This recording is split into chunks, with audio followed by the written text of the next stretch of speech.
오늘은 여러분들을 그냥 쳐다만 보고 있어도 은혜가 될 것 같아요. 혹시 여러분들은 안 그렇습니까? 저를 그냥 쳐다만 보고 있어도 그 정도 돼야 될 텐데 아직 부족한가 봅니다. 어쨌든 여러분 반갑습니다. 다시 여기 이렇게 서게 되니까 꿈만 같습니다. 12일 동안 성지순례를 무사히 잘 다녀왔습니다. 이 모든 것이 하나님의 은혜인 줄 알고 하나님께 영광 돌리고 하나님께 감사드립니다. 하나님의 은혜뿐만 아니라 여러분들의 후원과 또 여러분들의 기도로 정말 무사히 잘 다녀왔습니다. 매 순간순간이 감격스러웠고 은혜의 시간이었습니다. 그렇게 된 것은 다 여러분들이 뒤에서 열심히 기도해 주시고 그리고 또 장로님들이 나오셔서 설교도 맡아주시고 여러 가지 일들을 다 해주셨기 때문에 안심하고 다녀올 수 있었습니다. 이 모든 것이 하나님께 감사하고 여러분들에게 또 고맙다는 인사를 드립니다.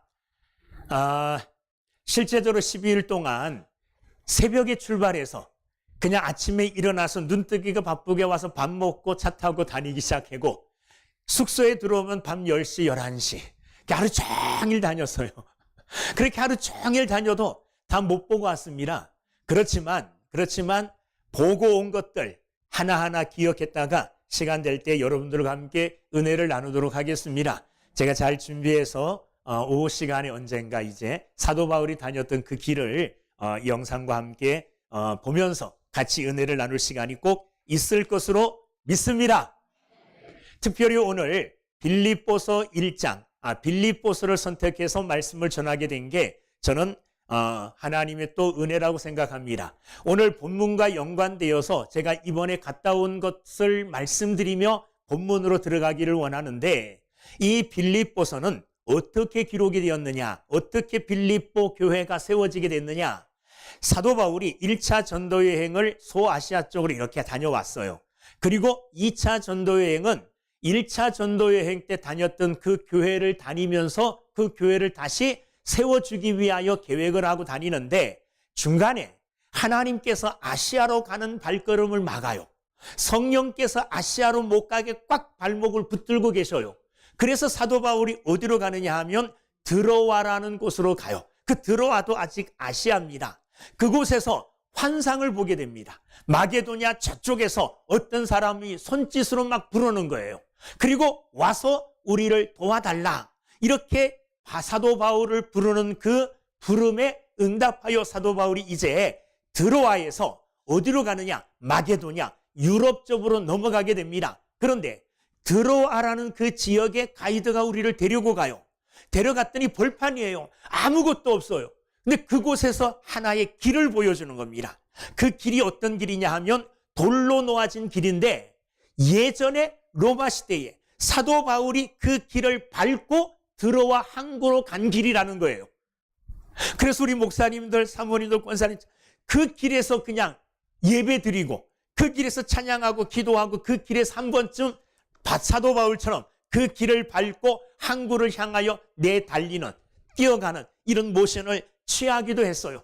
그래서 그 길을 따라 항구로 가서 배를 타고 어디로 갔느냐? 마게도냐로 간 거예요.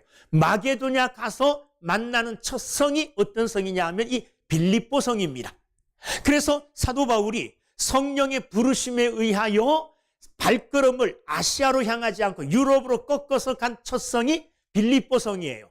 이 빌립보 가서 복음을 전하는데 쉬운 일이 아닙니다. 빌립보 성을 가봤어요.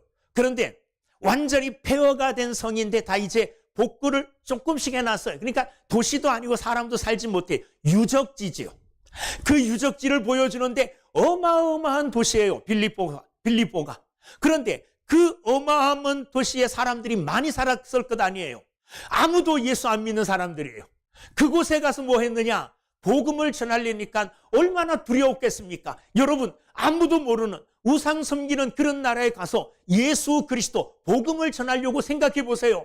얼마나 두렵고 떨리겠습니까? 그러나 하나님의 인도, 성령의 인도함을 받은 사도 바울이 가서 복음을 전합니다. 가장 먼저 누구를 만났느냐 하면 여러 사람들에게 복음을 전하는데 복음 전하는 일을 방해하는 귀신 들린 요정이 있었죠. 이 여종이 복음 전하는 걸 자꾸 말리니까, 자꾸 방해하니까 사도 바울이 귀신을 쫓아내버렸어요. 그러자 그 귀신 들린 여종의 주인이, 그 귀신 들린 여종이 점을 쳐주는 바람에 돈을 벌었는데 귀신이 나가버렸으니까 점을 못 쳐주고 돈을 못 벌잖아요. 그랬더니 사도 바울과 실라를 끌고 어디로 가느냐 하면 장터 있는 데로 관원들에게 끌고 가요. 그런데 그 장터, 사람들이 장을 보고 사람들이 이렇게 생활했던 그 장터 터를 보게 됐어요. 야, 사도 바울이 귀신 들린 여자를 쫓아주고 그 일로 때문에, 그 주인으로 때문에, 그 주인으로 의해서 저 장터 바닥으로 끌려다녔겠구나. 아, 생각해 보니까요, 정말 감격스럽고 또 사도 바울의 그 담대함과 복음에 대한 열정을 느낄 수가 있었습니다. 그리고 사도 바울이 갇힌 감옥은 아니지만 감옥 터와 같은 터를 보게 되고, 근데 많은 사람들이 그게 사도 바울이 갇힌 감옥이라고 잘못 소문이 났대요. 어떤 사람이 와서 거기서 사진을 딱 찍고 뭐라고 썼느냐, 사도 바울이 갇힌 감옥 이렇게 써가지고 잘못된 소문이 퍼졌는데 진짜 사도 바울이 갇힌 감옥은 아니래요. 그런데 그런 감옥도 보게 되고, 사도 바울이 복음을 증거하고 후에 그 빌립보 교회에 이제 기독교가 이제 믿는 것이 자유화되었을 때 세워진 새 교회, 큰 세 군데 교회 터도 봤는데 교회가 어마어마해요. 어마어마하게 큰 교회 터도 보게 되고, 또 그 교회 터를 정밀하게, 아주 세밀하게 믿음으로 성경대로 지은 것들을 직접 눈으로 보게도 되었어요. 자, 빌립보성을 가서 그렇게 보게 되었고, 그 다음에 빌립보서를 사도 바울이 어디서 썼습니까? 빌립보에서 또 하나 감격스러운 건 뭐냐 하면, 빌립보에서 강가에서 만난 여인들이 있죠. 그래서 그 강에도 가봤어요. 그 강이 아직도 흐르고 있어요. 그 강 옆에 십자가 모양으로 이렇게 시멘트로 만들어서 세례주는 터도 만들었고, 그리고 문밖 강가 세례터라고 옆에 이렇게 사람들이 앉아서 쉴 수 있는 데를 만들어 놨어요. 그곳에서 주일날 우리가 예배를 드렸습니다. 가기 전부터 제가 말씀을 드렸죠. 빌립보 가서 예배를 드리게 되고, 그날이 주일이고 그날에 제가 예배를 인도하게 될 것이라고, 거기서 예배를 드리는데 오늘 191장 이 찬송을 불렀어요. 그리고 오늘 이 본문 말씀으로 설교를 했어요. 정말 남다른 그런 감격과 이 마음이 들더라고요. 그리고 이 빌립보서를 사도 바울이 어디에서 썼습니까? 로마서 썼죠. 로마의 감옥에서 썼어요. 그래서 우리는 거기서 이 그리스에서, 빌립보가 있는 그 그리스에서 배를 타고 밤새도록 하룻밤 한 12시간, 16시간 탔나? 어쨌든 배를 타고 다시 이제 로마 쪽으로 와서 로마로 갔는데, 사도 바울이 로마에 갇혔던 감옥도 보게 되었습니다. 거기서 사도 바울이 수감 생활을 했다는 거예요. 그리고 그 옆에 참수대가 있는데 거기서 사도 바울이 목이 잘려서 순교를 했다는 거예요. 그런데 목이 잘려서 순교를 했는데 사도 바울의 목이 한 번 딱 떨어지고 또 떨어지고 3번 이렇게 떨어졌대요. 튕겨서 이렇게, 튕겼다는 말이 좀 무례한 말이지만 그 머리가 땅에 떨어지고 또 떨어지고 3군데 이렇게 떨어졌는데, 사도 바울의 목이 떨어진 곳에서 물이 솟았다 그래서 세터교회, 세터분수교회, 세분수교회라고, 세분수 있는 교회라고, 사도 바울이 참수당한 그곳 있는 데에 교회가 세워졌어요. 그 교회 안에 그 사도 바울의 모형으로 만들어 놓은 목이 떨어진 그 시체와 목 이렇게 떨어진 3군데, 거기서 샘이 솟았었고, 그 샘 솟은 것을 기념하여 세운 교회가 세분수 교회라고, 그곳에도 가보았어요. 그러니까 사도 바울이 로마 감옥에 갇힌 곳, 또 사도 바울이 로마 감옥에서 빌립보 교회 성도들을 위해서 편지를 썼는 그 빌립보 교회, 예전에 그 모습들을 복원해 놓은 그 모습들을 보면서 그곳을 눈으로 생생하게 보고 오니까 예전에 빌립보서를 강의하고 설교했을 때의 그 마음이 아니에요. 실제로 가서 그곳에서 느껴보고 그곳에 발을 대보고 그 길을 따라가보고 사도 바울이 갇혔던 감옥을 눈으로 보고 참수당했다는, 순교했다는 그 자리를 보고 이런 것들을 다 보고 오면서 이 말씀을 보니 더 새롭고 마음속에 참 감격스러움과 은혜로 다가와요. 자, 오늘 본문 말씀이 뭐냐 하면 감옥에 있는, 로마 감옥에 갇힌 사도 바울이 빌립보 교회에 편지를 보내는 거예요. 자, 빌립보 교회와 사도 바울은 사도와 교인들로의 관계가 굉장히 끈끈했습니다. 아주 사랑하는, 마음에 두고 있는 이런 교인들이었고, 교회들도 끝까지 사도 바울이 마지막 순교하는 순간까지 사도 바울을 기억하고 사도 바울을 도왔던 교회는 빌립보 교회라는 거예요. 사도 바울이 감옥에 있을 때에도 에바브로디도라는 사람을 통해서 헌금을 하고, 옥에 갇힌 사도 바울을 걱정하고 염려하는 마음으로 그 헌금을 전달해 주러 에바브로디도가 간 거예요.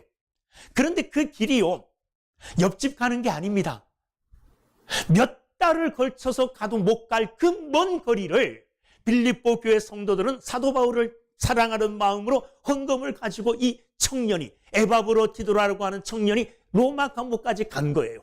우리는 배로 갔고 비행기로 갔고 버스로 댕겼는데 그것도 힘들어서 끙끙댔는데, 여러분 생각해 보십시오. 그 먼 길을 사랑하는 사도를 위해서 갔던 에바브로디도, 빌립보 교회 교인들의 사랑 뜨거웠죠.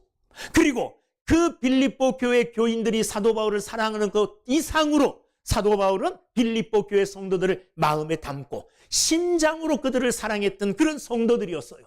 이런 관계 속에 기록된 것이 빌립보서예요. 자, 빌립보서는 이런 사랑을 배경으로 하여 기록되었는데, 빌립보 교회 성도들의 소식을 에바브로디도라고 하는 청년이 로마 감옥에 있는 사도 바울을 찾아왔을 때에 빌립보 교회 교인들의 형편을 들었을 거 아니에요. 무슨 소식을 들었을 것 같습니까? 빌립보 교회 교인들이 어떻게 생각하고 있다고 소식을 전했겠어요? 나이 많이 드신 사도 바울이 옥에 갇혀 있으니 얼마나 고생하고 계십니까? 얼마나 힘듭니까? 이렇게 염려하고 있다는 말을 전했겠죠. 그렇겠잖아요. 여러분, 제가 나이 많이 들었어요. 복음 전하다가 감옥에 갇혔어요. 좀 멀리 떨어졌어요. 세길교회 성도들이 저를 너무너무 사랑해가지고 저를 찾아왔어요. 그런데 찾아온 그 사람을 통해서 소식을 들으니 세길교회 성도들이 저를 염려하고 걱정하고 있다는 소식을 들었단 말이에요. 사도 바울이 빌립보 교회 소식을 그렇게 들었다는 말입니다. 자, 그런데 사도 바울은 도리어 걱정하고 염려하고 있는 빌립보 교회 교인들에게, 나 염려하지 마라. 나는 비록 감옥에 갇혔지만 이 감옥에서 걱정하고 염려하고 힘들어하고 있는 것이 아니라 감옥에서 기뻐하고, 또한 뭐하고 있다? 기뻐하고 있다. 이렇게 말하고 있어요. 18절 말씀 보세요. 그러면 무엇이냐? 거칠으로 하나 참으로 하나 무슨 방도로 하든지 전파되는 것은 그리스도니 이로써 나는 기뻐하고 또한 기뻐하리라. 감옥에 있지만 나는 기뻐하고 있다. 앞으로도 기뻐하겠다. 기뻐하는 그 이유가 뭐냐 하면, 이유가 뭐예요?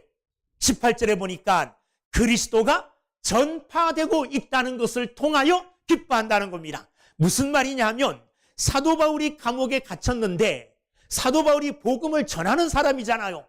복음이 전하는 사람이 감옥에 갇혔는데 도리어 사도 바울이 감옥에 갇힘으로 인하여 복음 전파가 중단됐다고 생각할 수 있잖아요. 우리가 생각하기엔 중단됐죠. 선교사가 감옥에 갇혔으면 복음 전도하는 것이 중단됐을 거 아니에요.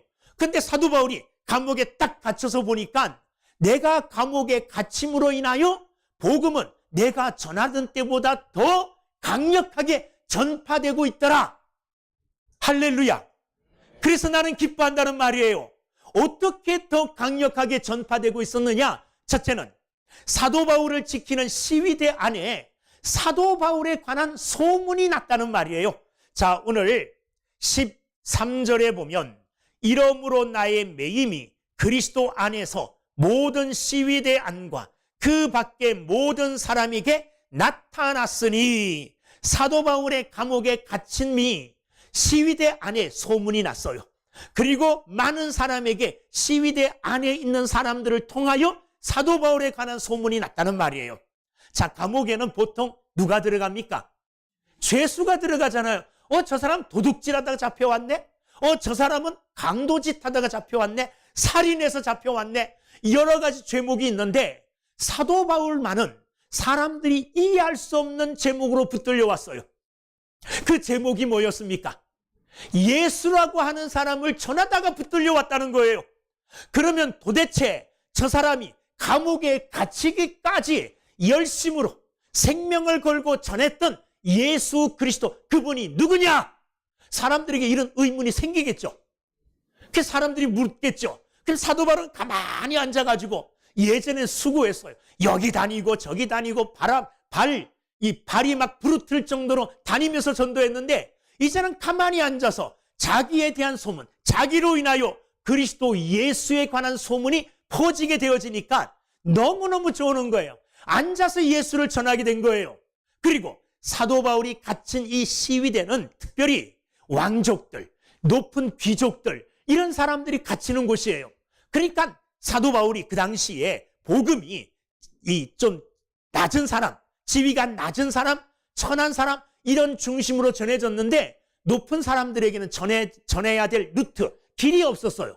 그런데 감옥에 갇히니까 지키는 시위대를 통해서 왕족들, 또 귀족들, 이 높은 사람들에게까지 복음이 증거되는 길이 열리게 된 거예요. 그러니까 가만히 사도 바울이 감옥에 갇혀서 생각해 보니 감옥에 잘 갇힌 거예요. 아니, 감옥에 잘 갇힐 수는 없지만 감옥에 갇힌 것 때문에 복음이 귀족들에게, 그리고 시위대 안에 막 소문이 난 겁니다. 여러분, 저와 여러분들은요, 어딜 가든지 간에 사람들에게 소문내는 사람이 돼야 돼요. 어떤 소문이요? 예수 소문이요. 그전에도 제가 말씀드렸지만 제 자랑이에요. 제 자랑. 에? 그러면 여러분들 좀 저를 비웃어야 되는데, 제가 제 자랑한다는데, 사회생활을 제가 많이 해보지는 않았어요. 근데 제일 많이 해본 사회생활이라 그러면 군대겠죠. 군대에서 사회생활, 군대도 어떻게 보면 사회생활 중에 하나잖아요. 어떤 친구가 군대에서 몇 번 그런 경험이 있었어요. 남들이 하기 싫어하는 것들을 열심히 해요. 남들이 하기 싫은 것 열심히 하고, 남들이 보지 않는데도 성실하게 제 할 일하고 다른 사람을 돕고 이렇게 살았더니 누군가 물어요. 쟤 뭐야? 그런데 뭐요? 예수 믿는데, 교회 다닌대, 이런 소문이 나요. 직장에서 여러분들이 하는 일을 성실하게 하고 다른 사람들보다 빛된 삶을 살면 사람들이 여러분들을 향하여 관심을 가져요. 저 사람은 누군데 저렇게 성실하게 신실하게 살아가고 있을까? 비밀을 파헤쳐요. 그 비밀이 뭡니까?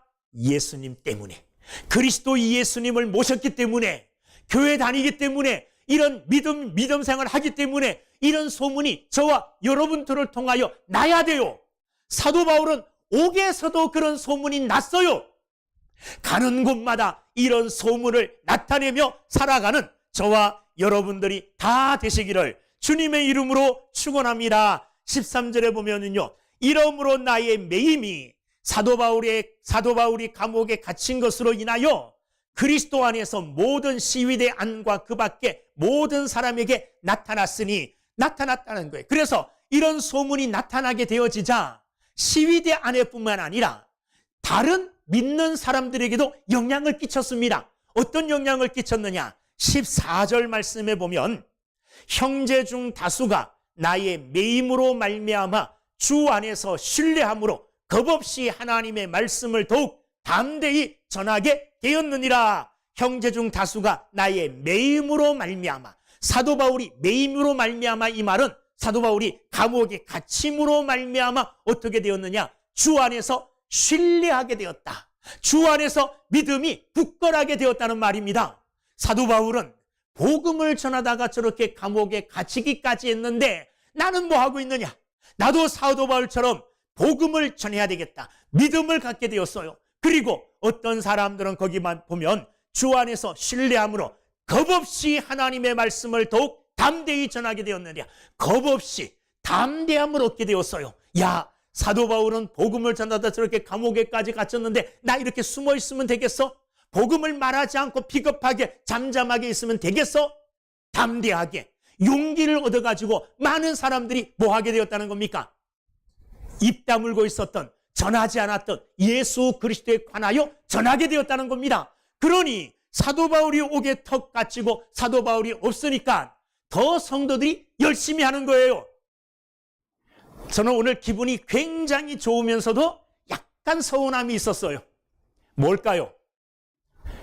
제가 성지순례 다녀오는 동안에 그 기간에 새벽 예배 제가 있을 때보다 더 많이 나오셨대요.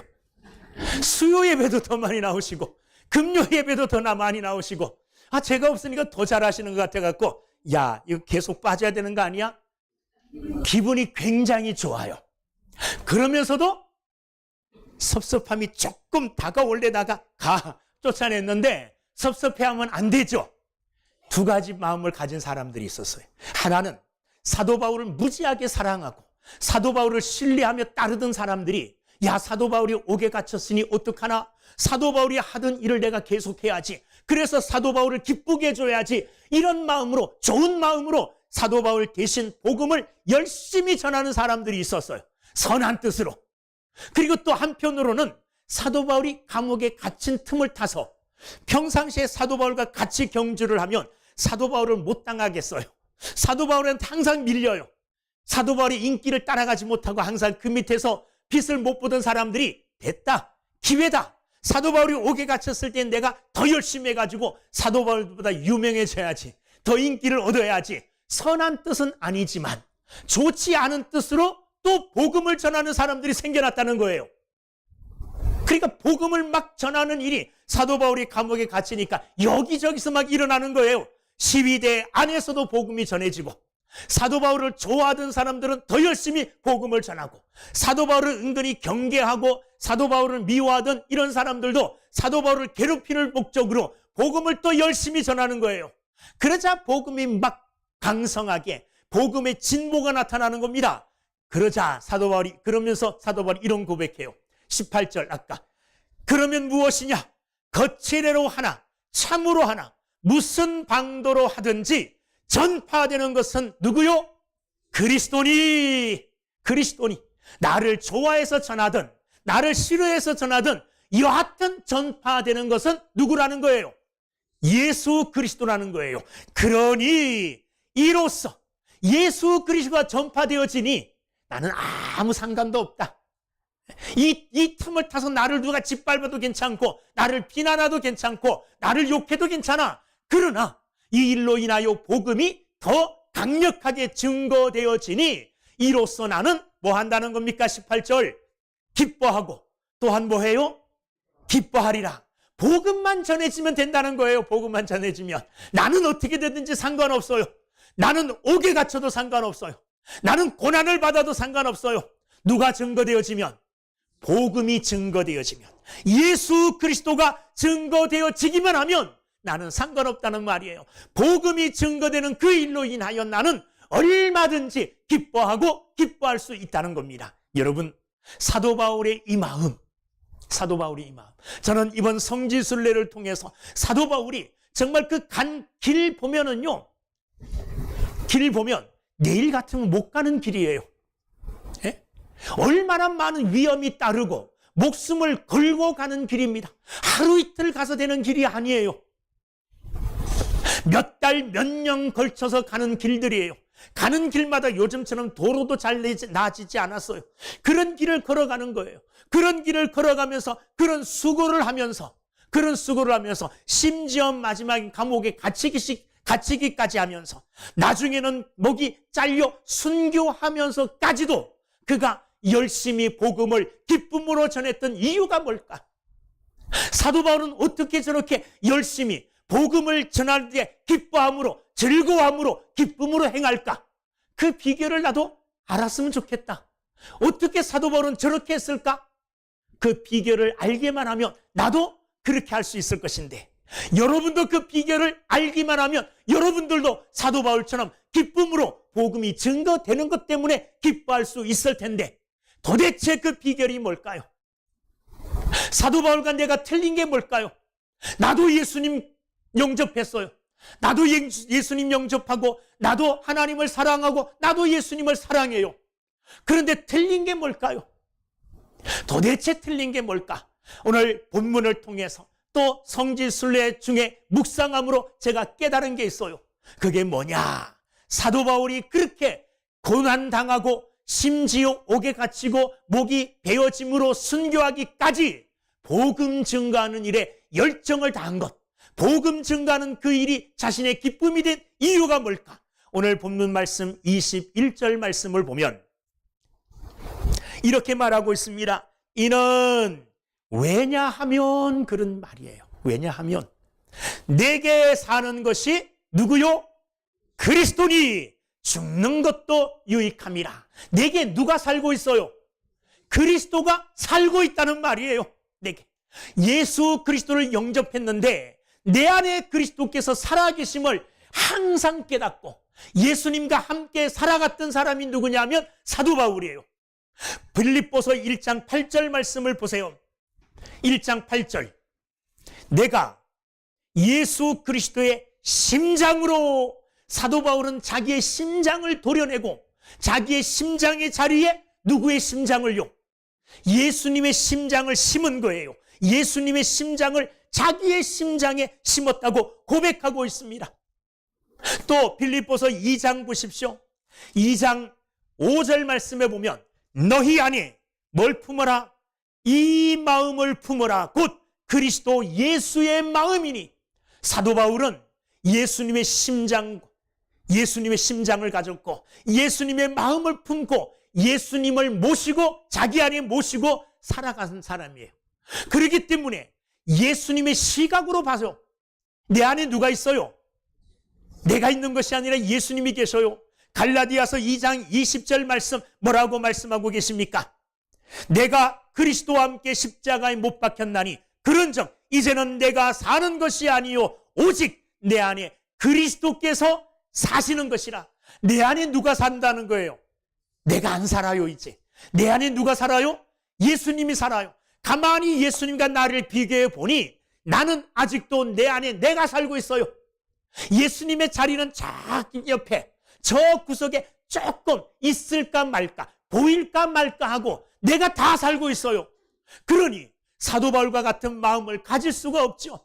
오늘 사도 바울과 같은 복음에 대한 뜨거운 열정, 복음이 전파되는 것을 보고 옥에 갇혔을지라도 그것 때문에 기뻐할 수 있으려면 사도 바울과 같아야 되는데 사도 바울의 마음, 사도 바울이 어떤 마음을 가졌느냐? 예수의 마음, 예수의 심장, 예수로 함께 살아가고 있었다는 말이에요. 자기는 죽었다 그랬어요. 그리고 예수 그리스도를 발견한 후에 자기가 가지고 있었던 이 모든 것들, 자기가 귀하게 여겼던 이 모든 것들을 다 배설물처럼 여겼다는 거예요. 저는 지금도 내가 가지고 내가 소망하고 내가 얻으려고 하는 것을 굉장히 사모하고 굉장히 바라보고 있어요. 그런 것들을 쓰레기처럼 배설물처럼 사도 바울처럼 버릴 용기가 없어요. 그렇기 때문에 사도 바울처럼 못 살고 있는 거예요. 오늘 이번에 성지순례를 통해서 사도 바울이 어떻게 저렇게 열정적으로 뜨겁게 로마에까지 가고 빌립보 성에서 말씀을 전하고 빌립보 교회를 세우고 그리고 복음이 증거되는 바로 그것만 바라보고 복음에 대한 뜨거운 열정을 가졌냐 이거예요. 뭡니까? 내 안에 그리스도께서 살아계시는 거예요. 예수 그리스도의 심장으로 숨을 쉬고 예수 그리스도의 심장으로 호흡하고 있고 예수 그리스도의 마음으로 생각하고 예수 그리스도의 마음으로 살아가기 때문에 그렇게 할 수밖에 없었던 겁니다. 여러분, 오늘 여러분들의 마음에 예수 그리스도의 마음으로 충만해지기를 주의 이름으로 축원합니다. 여러분들의 심장이 이제는 예수 그리스도의 심장으로 뛸 수 있게 되기를, 복음을 향한 뜨거운 열정으로 뛰게 되기를 주님의 이름으로 축원합니다. 그럴 때 우리는 사도 바울의 마음을 조금이라도 이해하고, 사도 바울이 다른 것이 아니라 복음이 증거되는 것 때문에 기뻐했구나, 복음이 증거되는 것 때문에 즐거워하고 있었구나, 행복해하고 있었구나, 이것을 깨닫게 될 줄로 믿습니다. 이 비결만 내가 체험하게 되면 사도 바울처럼 언제 어디에든지 항상 즐거워하고 기뻐할 수 있습니다. 세길교회만 보지 마시고 대한민국 전체를 보시고 그리고 세계 전체를 볼 때 사실 이번 여행을 통해서 세계 전체를 보는 눈을 약간 봤더니 너무 세계는 슬퍼요. 터키에 갔더니 전부 다 뭐냐면 이슬람교 이렇게 세워놓고 기둥 쭉쭉 세워놓은 거 있죠. 이것밖에 안 보여요. 교회는 하나도 없더라고요. 교회는 선교사들이 이유도 모르고 쫓겨나고 있어요. 이유도 모르고. 그런데 그 이슬람 사원이 세워진 그곳이 옛날엔 교회였대요, 다. 근데 그게 다 바뀌어가지고 다 죽어버리고 이슬람교가 판을 치고 있는 그런 나라가 되었어요. 기독교는요, 모여서 예배조차 못 드려요. 그런 나라가 돼버리고 말았어요. 세계 전체를 볼 때 다 그래요. 저는 이번에 간 곳이 튀르키예, 터키, 그 다음에 거기서 그리스에서 로마까지, 이탈리아 로마까지 이렇게 갔는데 다니면서 밤중에 십자가 한 번도 본 적이 없어요. 교회라고 세워져서 예배 드리는 곳 한 군데도 본 적이 없어요. 예배 드릴 때도 눈치 보면서 예배 드리고 왔어요. 그곳이 어떤 곳이냐?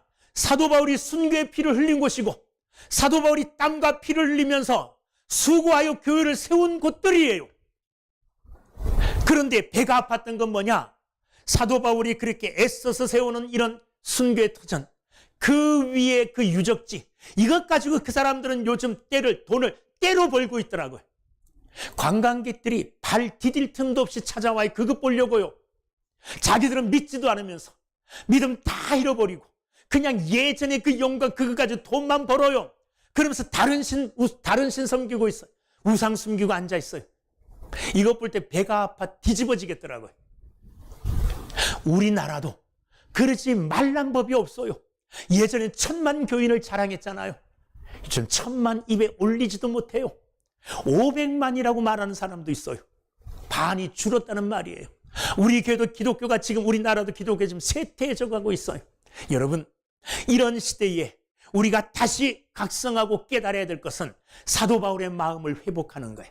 사도 바울의 마음을 회복하는 것은 곧 그리스도 예수의 마음을 회복하는 거예요. 그리스도 예수의 마음으로 돌아가는 거예요. 그러면 다시 부흥의 불길이 일어나게 될 줄로 믿습니다. 다른 것으로 기뻐하는 것이 아니라 복음으로 기뻐하는 거예요. 복음으로 기뻐하려면 예수님의 마음을 품어야 돼요. 예수님의 심장을 가져야 돼요. 예수님이 내 안에 살아계신다면 나도 그와 같은 기쁨을 누릴 수 있게 될 줄로 믿습니다. 여러분, 다시 한번 사도 바울과 같은 뜨거움과 열정을 회복하시고 그 마음으로 교회를 부흥시키고 하나님의 나라를 이루어가는 우리 세길교회 저와 여러분 모두가 되기를 주님의 이름으로 축원합니다. 기도하겠습니다.